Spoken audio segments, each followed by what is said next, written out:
Welcome back. Today, we're diving into something that doesn't get talked about enough in aviation circles, at least not publicly. We're looking at 5 aircraft that have earned reputations so dark, so concerning, that even experienced pilots think twice before climbing into the cockpit. These aren't necessarily bad airplanes in the traditional sense. Some of them are actually brilliant pieces of engineering with impressive capabilities. But they all share something troubling, a history that makes insurance companies nervous, a design that punishes the smallest mistakes, or operational demands so extreme that they've claimed too many lives. Now, before we get into the list, I want to be clear about something. Every airplane can be flown safely with proper training, meticulous maintenance, and respect for its limitations. The aircraft we're discussing today have all been operated successfully by skilled pilots who understand their quirks and demands. But here's the reality. These planes have accident rates, insurance premiums,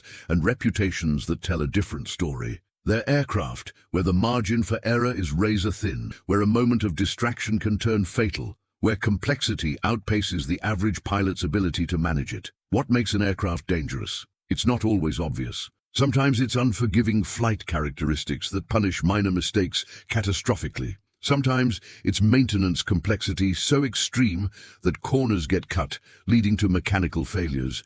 Sometimes it's a combination of high performance and pilot overconfidence, a deadly mixture that's filled too many accident reports. And sometimes it's simply a design that looked brilliant on paper but revealed fatal flaws in the real world. We're ranking these from concerning to absolutely terrifying, and I'm saving the most controversial for last. Number 1 on this list is an aircraft that was supposed to revolutionize aviation, that represented the cutting edge of technology, but instead became a cautionary tale that still haunts the industry today. It's a plane that looks like it came from the future, but earned a reputation that keeps it grounded in many pilots' nightmares. So whether you're a pilot yourself, an aviation enthusiast, or just someone fascinated by the darker side of flight, stick around. Because by the end of this video, you'll understand why certain aircraft inspire fear, even among those who've spent their lives in the sky. And remember, these aren't myths or legends. These are real aircraft with documented histories that speak for themselves. Let's get into it. Number 5, Piper Malibu, early models. Starting at number 5, we have an aircraft that promised luxury, pressurization, and single-engine simplicity, but delivered something far more troubling to early adopters.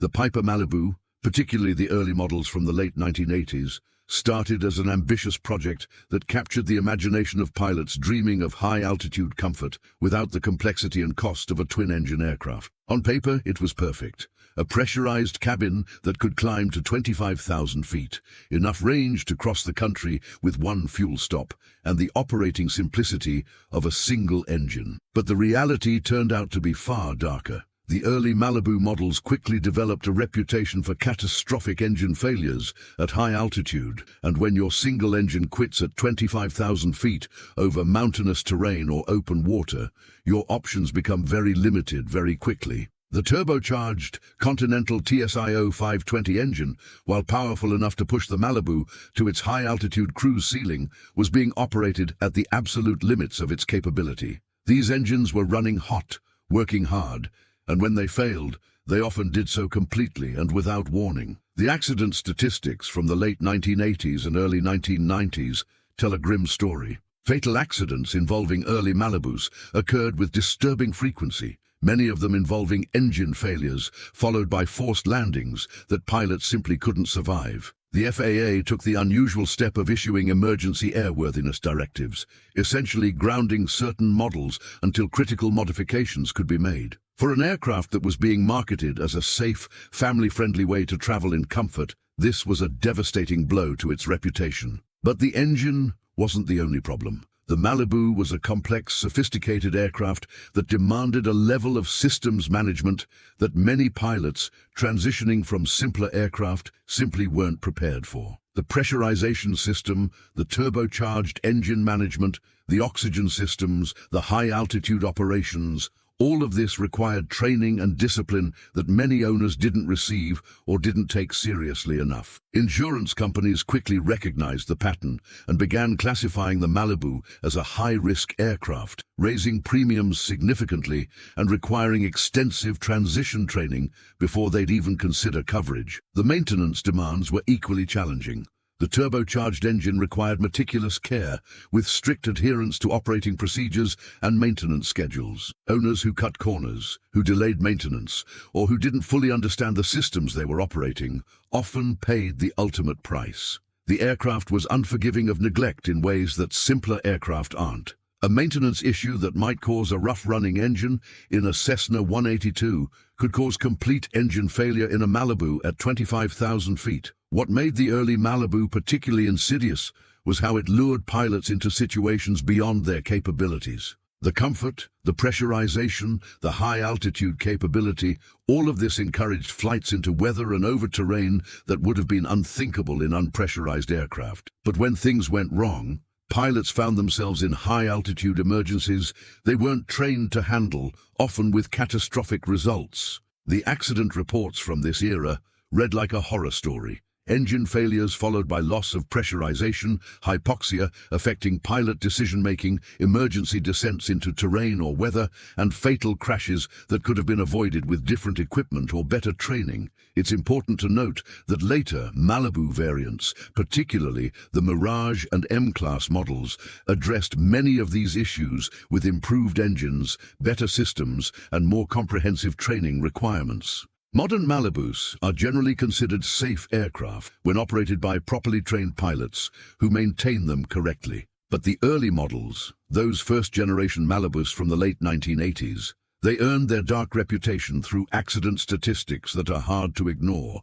Even today, veteran pilots speak of those early Malibus with a mixture of respect for their capabilities and wariness of their history. Number 4. Beechcraft Starship. At number 4, we have what might be the most beautiful, most futuristic, and most disappointing aircraft in general aviation history, the Beechcraft Starship. This radical canard design with its swept wings, pusher props, and composite construction looked like something from a science fiction movie when it was introduced in 1986. It was supposed to revolutionize business aviation, proving that radical design thinking could create an aircraft that was faster, more efficient, and more capable than anything in its class. Instead, it became a cautionary tale about the dangers of innovation without adequate testing and support infrastructure. The Starship's problems started with its basic design. The canard configuration, with its small forward wing and large aft wing, created unusual aerodynamic characteristics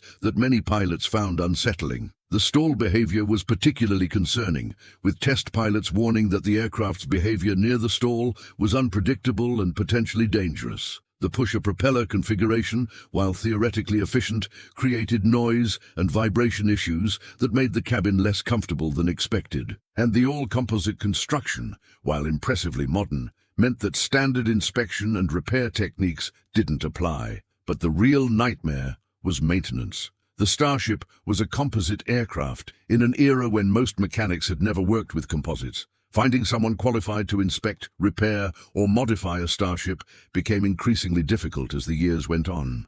Beechcraft itself seemed unsure how to support the aircraft long-term, and as production numbers remained tiny, just 53 aircraft built before the program was cancelled, the economics of maintaining parts and support infrastructure became impossible. Pilots who flew the Starship reported that while it was capable in experienced hands, it was far less forgiving than conventional designs. The unusual control responses, the different aerodynamics, the complex systems, all of this required extensive training and frequent flying to maintain proficiency. But with so few Starships built, finding qualified instructors and developing standardized training programs became nearly impossible. Insurance companies looked at the limited fleet, the unusual design, the maintenance challenges, and the lack of operational history, and many simply refused to insure Starships at any price. The market value collapse told the story better than any accident statistics. Brand new Starships that sold for over $2 million in the late 1980s were worth a fraction of that within a few years. Some owners found themselves unable to sell their aircraft at any price, essentially trapped with an asset that had become a liability. Beechcraft, embarrassed by the program's failure and concerned about long-term liability, actually offered to buy back starships from owners and proceeded to destroy many of them, a shocking move that demonstrated how concerned they were about having these aircraft continue flying. What makes the Starship particularly tragic is that it represented genuine innovation and bold thinking. Burt Rutan's original design showed real promise, and in concept, the aircraft addressed real performance and efficiency challenges in business aviation. But the execution was flawed, the support infrastructure was inadequate, and the certification process didn't fully explore the aircraft's unusual flight characteristics. Pilots who encountered the Starship's quirks in flight often found themselves in situations they weren't prepared for, and while the accident rate never became catastrophic, the aircraft earned a reputation for being unforgiving and unpredictable. Today, the few remaining Starships are mostly in the hands of dedicated enthusiasts who love the aircraft despite its challenges. But for most pilots, the Starship represents everything that can go wrong when innovation outpaces practical considerations. It's an aircraft that looks amazing, but hides too many concerns beneath its futuristic skin. Number 3. Rockwell Commander 690. The Rockwell Commander 690, at number 3, was designed to be a serious business turboprop, offering jet-like performance in a more economical package. With its Garrett TPE 331 turboprop engines, the 690 series could cruise at altitudes and speeds that rivaled small jets, making it an attractive option for corporate operations. But beneath the executive appeal lay an aircraft with demands so extreme and maintenance requirements so critical that operating a 690 became a cautionary tale about the hidden costs and dangers of turbine aircraft ownership. The Garrett TPE 331 engines that power the Commander 690 are powerful, efficient, and capable, but they require specialized knowledge and meticulous maintenance that goes far beyond what piston engines demand. The hot section of these engines, where combustion occurs, operates at extreme temperatures and pressures, and any neglect or improper operation can lead to catastrophic failures. The problem was that many 690 operators, particularly private owners stepping up from piston twins, simply weren't prepared for the maintenance demands and costs of turbine engines. What made the Commander 690 particularly dangerous was the combination of high operating costs and owners trying to cut corners. A proper hot section inspection could cost tens of thousands of dollars, and many owners, already struggling with the aircraft's operational expenses, would delay or skip these critical inspections. The results were predictable and tragic. Engine failures at critical phases of flight, often with catastrophic results. The accident statistics showed a disturbing pattern of maintenance-related failures, particularly among private operators who lacked the resources or discipline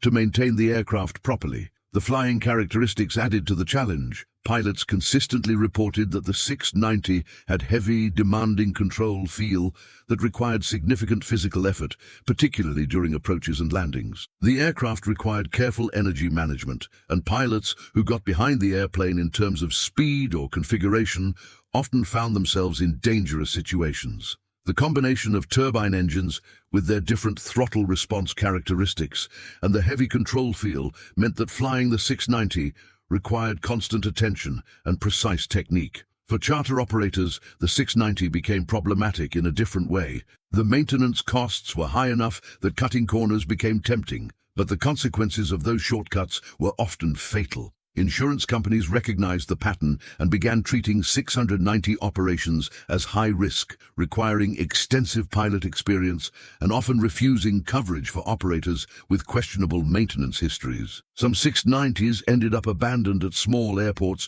when owners simply couldn't afford the maintenance bills and couldn't find buyers willing to take on the liability. The tragedy of the Commander 690 is that in the hands of well-funded operators who maintained them properly, they were capable, reliable aircraft that provided excellent service. Corporate flight departments with dedicated maintenance teams and properly trained pilots operated 690s successfully for years. But for the private owner or small operator trying to run a 690 on a budget, it became a financial and safety nightmare. The aircraft demanded professional-level operation and maintenance, and when it didn't get that, people died. Number 2. Piper Aerostar. At number 2, we have an aircraft that looks fast sitting still, and that's part of the problem. The Piper Aerostar is a sleek, powerful twin-engine aircraft capable of speeds exceeding 250 knots, performance that puts it in the same league as much larger aircraft. With its distinctive nose profile, swept tail, and aggressive stance, the Aerostar appeals to pilots who want maximum performance from a piston twin. But that performance comes with demands that have proven fatal for pilots who underestimated what they were getting into. The Aerostar's speed capability is both its greatest appeal and its greatest danger. This is an aircraft that behaves more like a light jet than a piston twin, with high approach speeds, rapid acceleration, and systems that need to be managed with jet-like precision. Pilots transitioning from slower twins suddenly found themselves in an aircraft where everything happened faster, where mistakes compounded more quickly, and where the margin for error shrank dramatically. The accident statistics tell a grim story of pilots losing control during critical phases of flight, particularly during climbs and approaches. The compact design that gives the Aerostar its speed creates other problems as well. The engines are mounted close to the fuselage, and the tight cowlings make maintenance access difficult. This led to a disturbing pattern of maintenance issues being overlooked or inadequately addressed simply because getting to certain components was so challenging.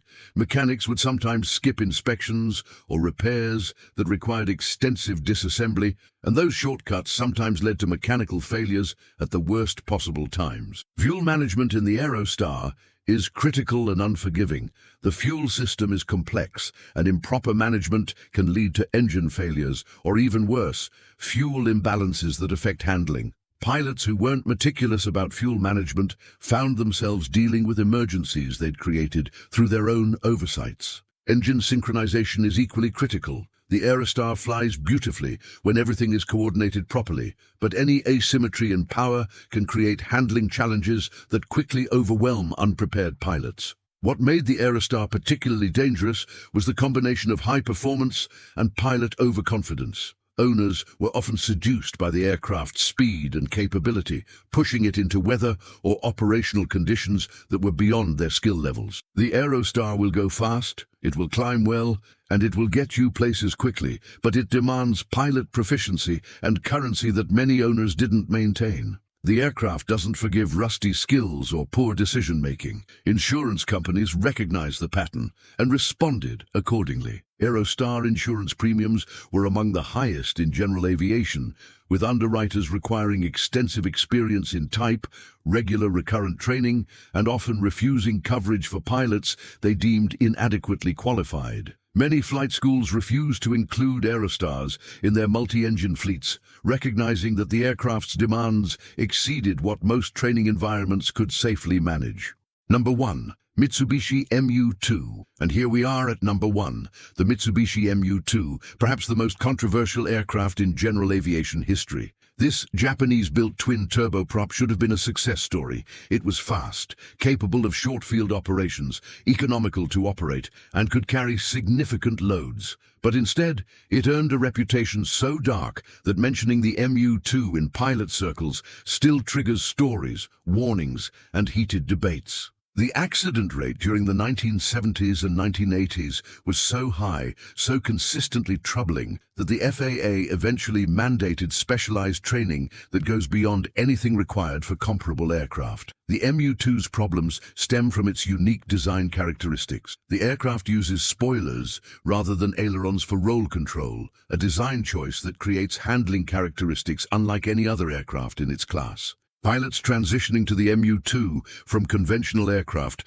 found the control responses unfamiliar and sometimes counterintuitive. The spoiler-based roll control requires different techniques, different timing, and different inputs than aileron-controlled aircraft, and pilots who didn't fully adapt to these differences found themselves in dangerous situations. The aircraft's high wing loading and relatively small control surfaces mean it requires higher approach speeds than pilots expect. But the real danger comes in how quickly the Mu-2 can transition from controlled flight to catastrophe. The aircraft has minimal warning before stalls, and when it does stall, The recovery requires immediate, precise inputs that many pilots simply didn't execute correctly. Accident after accident showed the same pattern: pilots getting slow, the aircraft stalling without adequate warning, and the subsequent loss of control proving fatal. What made the MU-2 particularly deadly was how it punished small mistakes catastrophically. A trim setting that was slightly off, an approach speed that was 5 knots too slow,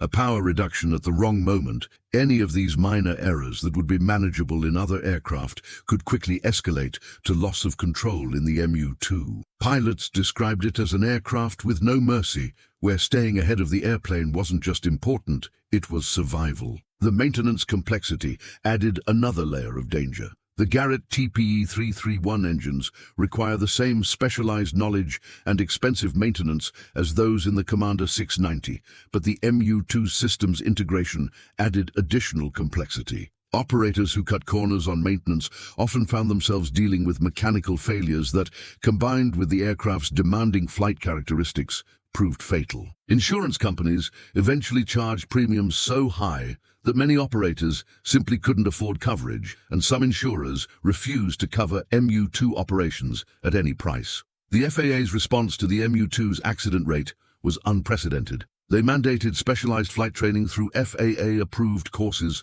that focused specifically on the MU-2's unique characteristics. This wasn't just a recommendation, it was a requirement for pilots to maintain currency in type. Even with this specialized training, the MU-2 maintained its reputation as an aircraft that demands respect, constant proficiency, and zero complacency. What makes the MU-2 story particularly tragic is that properly trained pilots operating well-maintained aircraft found it to be a capable, efficient turboprop. In the hands of experienced professionals who understood its demands, the MU-2 delivered impressive performance. But for the average pilot, for operators trying to run them on tight budgets, or for anyone who underestimated the aircraft's demands, the MU-2 proved unforgiving in the most final way possible. So there you have it, 5 aircraft that have earned reputations that make even experienced pilots think twice. From the early Piper Malibu with its high-altitude engine failures to the Mitsubishi MU-2 with its unforgiving handling characteristics, these aircraft represent the dangerous intersection of complexity, performance, and human limitations. They're not necessarily bad designs. Several of them are quite brilliant in concept, but they all share one troubling characteristic. They demand more from pilots, mechanics, and operators than most are prepared to give. And when those demands aren't met, the consequences have proven fatal far too often. Which of these aircraft would you never consider flying? Or do you think their reputations are unfairly harsh? Let me know in the comments below. And if you found this video informative, hit that like button and subscribe for more content exploring the fascinating and sometimes dark side of aviation. Until next time, fly safe and remember, some aircraft demand more respect than others.